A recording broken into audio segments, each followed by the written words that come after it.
त्या ठिकाणी आपण क्वेश्चन नंबर 13 सॉल्व करणार आहे. In the circuit shown in the figure, if the potential at point A is taken to be 0, the potential at point B is. आपल्या circuit दिलेले आणि या सर्किटमध्ये या ए पॉईंटचं जे पोटेन्शियल आहे ते जर 0 केलं तर या बी पॉईंटचं पोटेन्शियल किती असणार ते आपल्याला फाइंड करायचं आहे. तर सर्किटमध्ये या ठिकाणी आपल्याला ही सेल दिलेला आहे, त्याचं EMF आहे 1 व्होल्ट इतकं आणि याच्यातून करंट किती चालला आहे तर 1 एम्पियर. ओके, जो 1 एम्पियर करंट वरतून येतो तोच याच्यातून पास होतोय. म्हणजे ए आणि सीच्या अक्रॉस पोटेन्शियल डिफरन्स 1 व्होल्ट इतका राहील. पुढे जाऊन हा करंट 2 एम्पियर इतका होतोय. 2 एम्पियर करंट या 2 व्होल्ट EMF मधून पास होणार आहे सेलमधून. ओके, 2 एम्पियर करंट इथे येणार डी पॉईंटला, तर त्याच्यापैकी 1 एम्पियर करंट इकडे चाललाय, म्हणजे 1 एम्पियर करंट याच्यातून पास होणार आहे 2 ओहम रेजिस्टर.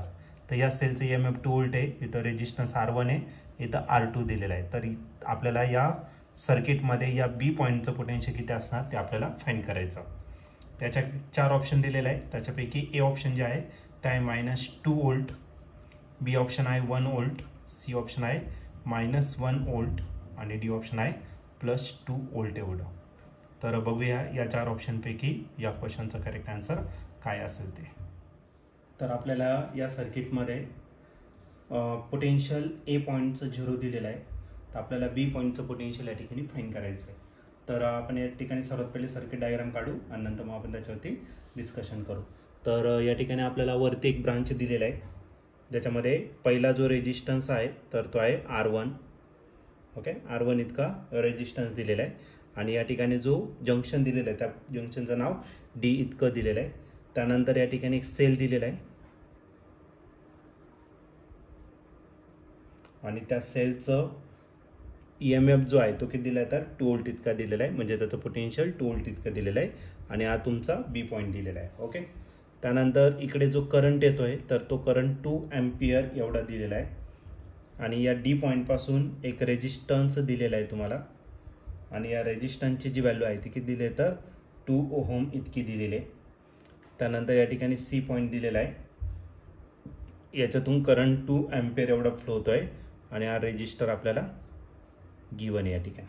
ओके, तर या रेजिस्टरची व्हॅल्यू दिलेली नाही आहे, पण करंट मात्र 2 एम्पियर एवढा फ्लो होतोय. त्यानंतर या ठिकाणी आपल्याला एक सेल दिलेला आहे, हा त्याचा पॉझिटिव्ह टर्मिनल आहे. ओके, आणि याचं जे पोटेन्शियल आहे तर ते किती दिलं आहे तर 1 व्होल्ट एवढं त्याचं पोटेन्शियल दिलेलं आहे आणि या ठिकाणी आपल्याला एक रेजिस्टर दिलेला आहे. या रेजिस्टरची जी व्हॅल्यू आहे तर तो R2 दिलेला आहे, त्याची व्हॅल्यू नाही दिलेली आहे, पण याच्यातून जो करंट पास होतोय तर हा करंट दिलेला आहे तुम्हाला 1 एम्पियर एवढा दिलेला आहे आणि या ठिकाणी जो जंक्शन आहे त्या जंक्शनचं नाव काय आहे ए. ओके, या ठिकाणी सी आहे, हा बी आहे आणि हा डी, बस एवढंच दिलेलं आहे तुम्हाला. तर फक्त या रेजिस्टन्सची व्हॅल्यू तुम्हाला या ठिकाणी गिवन आहे, बाकी काहीच दिलेलं नाही आहे. ओके, तर त्यांनी विचारलं आहे की या बी पॉईंटचं पोटेन्शियल किती असणार आहे ते आपल्याला दिले फाइंड करायचं आहे.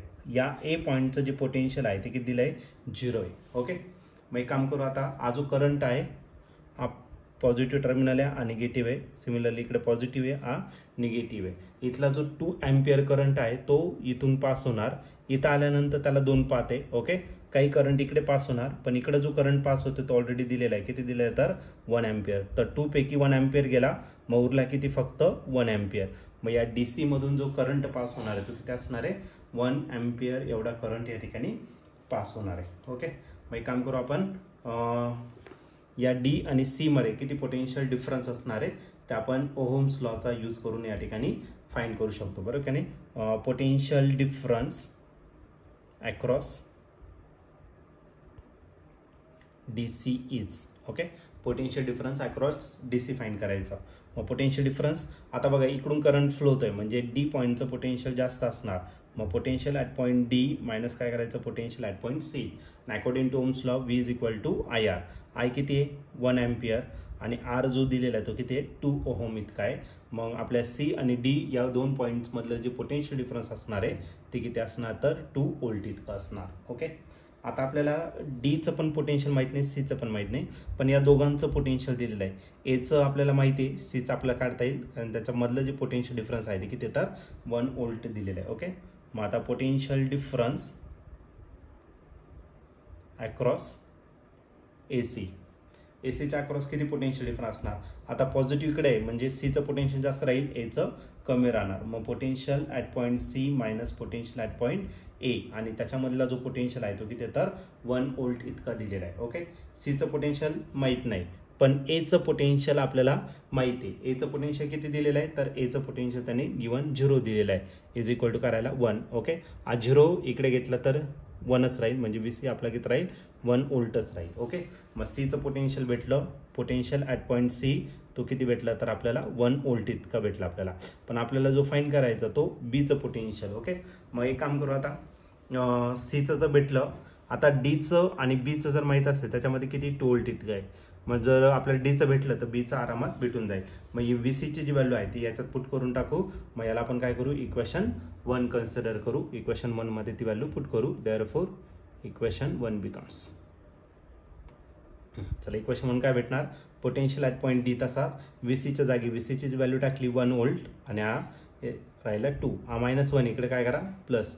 मग VD इज इक्वल टू काय येणार आहे 2 + 1 म्हणजे आपलं पोटेन्शियल ॲट पॉईंट डी तो किती असणार तर 3 व्होल्ट इतकं त्याचं पोटेन्शियल होणार. ठीक आहे, आता पोटेन्शियल डिफरन्स अक्रॉस घेऊ BD. Okay, potential difference across BD. Okay, मग आता पॉझिटिव्ह इथे आहे बरोबर आहे, मग या साईडने बरोबर की नाही. मग आपलं जे पोटेन्शियल आहे ते कोणाचं जास्त राहील, डीचं जास्त राहील आणि बीचं कमी राहणार आहे. मग potential at point D minus potential at point B is equal to किती पोटेन्शियल तर तो आहे 2 व्होल्ट इतकं. ओके, तर बघा 2 व्होल्ट दिलेला आहे. डीचं पोटेन्शियल आपल्याला भेटलं आहे किती 3, त्यातून मायनस करायचं आपल्याला पोटेन्शियल ॲट पॉईंट बी आणि तो आपल्याला शोधायचा पण आहे, इज इक्वल टू करायला 2. ओके, तर हा मायनस VB इकडे काय करा प्लस करून घ्या म्हणजे आपल्याला जो VB भेटणार आहे तो VB किती भेटणार आहे तर तो भेटेल 3 - 2. ओके, 3 - 2. ओके, हा +2 होता, इकडे काय केला -3 मधून जर 2 मायनस केला तर आपलं जे पोटेन्शियल असणार आहे बी पॉईंटला ते किती भेटणार तर 1 व्होल्ट एवढंच आपलं पोटेन्शियल या ठिकाणी आपल्याला भेटणार आहे. आणि हे जे पोटेन्शियल 1 व्होल्ट आहे तर याचं ऑप्शन आपल्याला बी भेटतं आहे. मग बी ऑप्शन जे आहे या ठिकाणी आपलं करेक्टली मॅच होतं आहे. मग potential at point B is 1 volt एवढं असेल, ऑप्शन बी त्याचा करेक्ट आन्सर असणार आहे.